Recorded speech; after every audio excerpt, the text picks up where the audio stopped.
வைத்து புத்தகம் படிப்பேன். புல்வெளி கண்டால் முயல் போல் குதிப்பேன். நான் மட்டும் இரவில் தனிமையில் நடப்பேன்.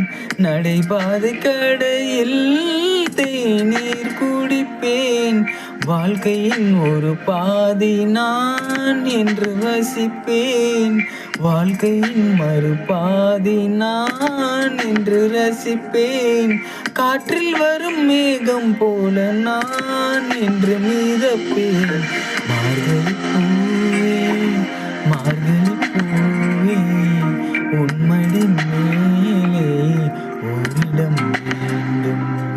மார்கழி பூவே, மார்கழி பூவே.